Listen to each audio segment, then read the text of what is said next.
ज्ञापन दिया गया जिलाधिकारी को? ग्राम पंचायत अदारी, थाना मीरगंज, तहसील मछली शहर अंतर्गत 16 तारीख को राम विष्णु पाल की पड़ोस के दबंग व्यक्ति द्वारा, जो हिस्ट्री सीटर है थाने का, उसके द्वारा ज़मीन को लेकर के हत्या कर दी गई। उस प्रकरण को लेकर के हम डीएम साहब से समय मांगे थे, मिलने के लिए आए थे। प्रकरण ऐसा है कि ये जो मृतक व्यक्ति है, कमज़ोर है, गरीब है, यह विवाद से बचने के लिए अपनी ज़मीन लगभग 4.5 बिस्सा छोड़ करके बाउंड्री बनाया था कि भाई आप अपना ज़मीन लेकर के रहो, हमको इस ज़मीन से वास्ता नहीं है। इसके बावजूद भी ज़बरदस्ती उस मृतक व्यक्ति के ज़मीन से आना जाना और जेसीबी लेकर ज़बरदस्ती उसकी ज़मीन में खुदाई करने का काम कर रहा था। उसी को वो विष्णु पाल ने रोकने का काम किया कि भाई ये ज़बरदस्ती क्यों की जा रही है। हम लोग भी मौके पर गए थे, हम लोगों ने देखा कि उसके खेत में ज़बरदस्ती जगह जगह गोबर फेंके गए थे, जगह जगह वो अपने घर का पानी बहाने का काम कर रहा है। तो ये उसी सिलसिले में न्याय दिलाने के लिए उनकी विष्णु पाल की पत्नी हैं, ये शांति देवी हैं, इनको लेकर डीएम साहब के पास मिलने के लिए। कितने दिन पहले की वारदात है ये 16 तारीख की है, 16 जनवरी की बात है, इसी 16 जनवरी की बात है।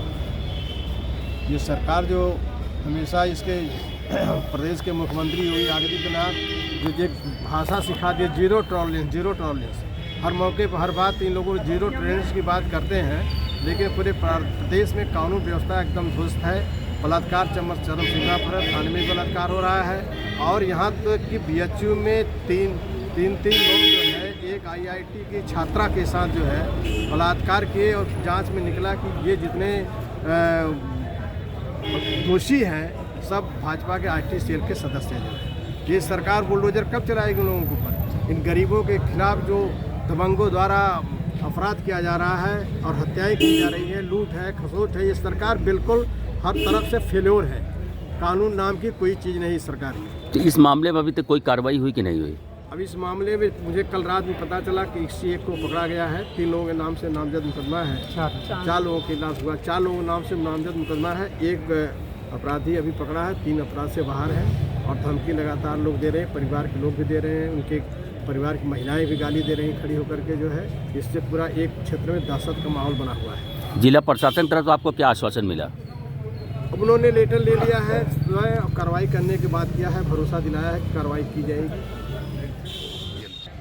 जी 16 तारीख 1 जनवरी 2024 को मेरे पिताश्री राम विष्णु पाल की हत्या कर दी गई और हत्या एक पाइपलाइन को लेके जाने के विवाद में था, जहाँ पे उनके 3 बेटे और एक उनके पिताश्री रामाश्रय गिरी और जो प्रधान चंद्रसेन गिरी, चंद्रभान गिरी और चंद्रशेखर गिरी, ये तीनों लोगों ने मिलके पापा को ढकेला और ढकेलने के बाद उन्होंने उनको पीछे से पकड़ के मारा, जिसमें उनकी मृत्यु हो गई।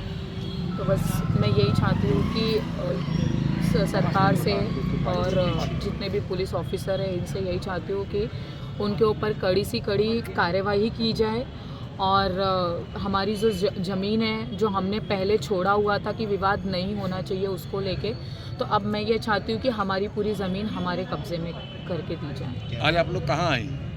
आज हम लोग न्यायालय आए हैं डीएम सर से मिलने, बट समहाउ कोई रीज़न की वजह से वो नहीं मिल पाए, तो उनको हम लेटर देके उनसे ये करना चाहेंगे कि रिक्वेस्ट करना चाहेंगे कि ये चीज़ें ऊपर तक लेके जाओ और जितना जल्द से जल्द हो उस पर एक न्याय दिलाएं हम, मुझे और हमारी फैमिली को। क्या नाम है आपका? मैं मनीषा पाल बात कर रही हूँ। 16 जनवरी को ज़मीन को विवाद लेकर के थाने का हिस्ट्री सिस्टर ने एक विष्णु पाल गरीब व्यक्ति की जो है हत्या कर, उसी हत्या को न्याय के लिए डीएम साहब से मिलने का समय मांगा गया था। डीएम साहब आवश्यक कार्यवश चले गए। उन्होंने सिटी मजिस्ट्रेट को रिक्वेस्ट किया था ज्ञापन लेने के लिए। हम चाहते हैं कि जल्द से जल्द सारे अपराधी पकड़े जाए। 4 लोगों के नाम से मुकदमा दर्ज है। ज़मीन का जहाँ तक सवाल है, ज़मीन इस गरीब ने डर के मारे अपनी ही ज़मीन उनको छोड़ दिया था कि भाई ये ज़मीन पर हम जो है विवाद नहीं करेंगे और बाउंड्री लगी हुई थी।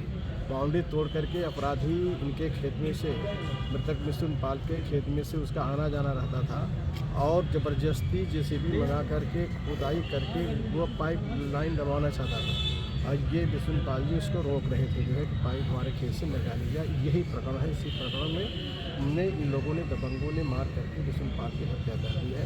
उस सिलसिले में डीएम साहब से मिलने के लिए यहाँ पर आए। कब ये घटना हुई? ये 16 जनवरी की बात है, शाम को 3 बजे। 16 जनवरी शाम 3 बजे बात हुई है कि एसडीएम ने भरोसा दिलाया था कि मैं तुरंत पैमाइश करा करके कब्जा दिला दूंगा ज़मीन पर, लेकिन अभी तक उनमें कोई कार्रवाई नहीं की गई है। पैमाइश तो की गई लेकिन उस स्थान पर कोई कार्रवाई नहीं की गई। कब्जा दिलाने संबंधी कोई बात नहीं हुई। पुलिस की तरफ से क्या कार्रवाई की गई? इसमें क्या अभी तहरीर तो पर उसमें कार्रवाई से की? एक अपराधी पकड़ा गया है, बाकी 3 जो है बाहर हैं। अपराधी जो है वो हिस्ट्री थाने के हिस्ट्री सेशन लोग हैं और इसके बारे में कई बार पहले भी मुकदमे हुए थे जो है, लेकिन क्षेत्रीय पुलिस को उसका इतना दबाव प्रभाव है पर पुलिस में पर इतना प्रभाव है कि पुलिस ने क्षेत्रीय कभी इसके पूरे में कार्रवाई नहीं किया। अगर पहले भी कार्रवाई किया होता, न्याय दिलाने काम किया होता तो इस तरह की घटना नहीं घटी होती। तो क्या पुलिस की कार्रवाई से संतुष्ट हैं या? नहीं, पुलिस कार्रवाई से कहाँ संतुष्ट? पुलिस अगर इसके पहले भी जो है झगड़े कई बार हुए उनके साथ, अगर पुलिस न्याय किया होता तो आज बात ही नहीं आती जो है। पुलिस तो दबाव में चलती है, पुलिस जिसका दबाव बन जाता है उसकी काम करती है जो है। न्याय कहाँ दिलाई? न्याय नहीं दिलाई जो है। न्याय दिलाई होती तो मिथुन पाल की हत्या नहीं होती, मिथुन पाल जो है मरे नहीं होते। पुलिस किसके दबाव में है मीरगंज? नहीं, पुलिस जो है अपराधी, वो अपराधी इस थाने का हिस्ट्री टीचर, उसका प्रभाव उसके दबाव में रहती है। कहीं न कहीं से लोगों का अपना लिंक है, उसके दबाव में प्रेशर में है।